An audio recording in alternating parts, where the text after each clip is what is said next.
مکران شاہ اس وقت جوان تھا اور بہت ہی زیادہ خوبصورت تھا، اور وہ جس بادشاہ کے ساتھ جنگ کرنے گیا، ایران کا وہ بادشاہ ایک تو بوڑھا تھا اور دوسرا اس کی بہت ساری فوج اسے چھوڑ کے چلی گئی، تو اس بادشاہ کی شکست ہو گئی۔ اس زمانے میں قلعے ہوا کرتے تھے، تو ایران کے اس بادشاہ نے خود کو اس قلعے میں محصور کر لیا۔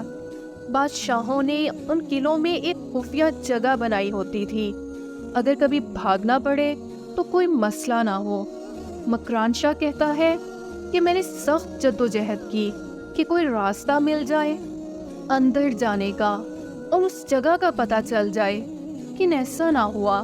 اس بادشاہ کی شہزادی قلعے کی چھت پر چڑھی تو اس کی نظر اس بادشاہ مکران شاہ پہ پڑی۔ جب اس نے مکران شاہ کو دیکھا، کیونکہ وہ بہت خوبصورت تھا، تو اسے وہ پسند آ گیا۔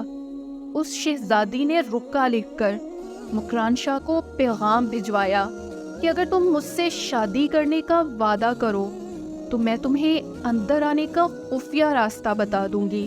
بادشاہ نے اس شہزادی کو پیغام پہنچایا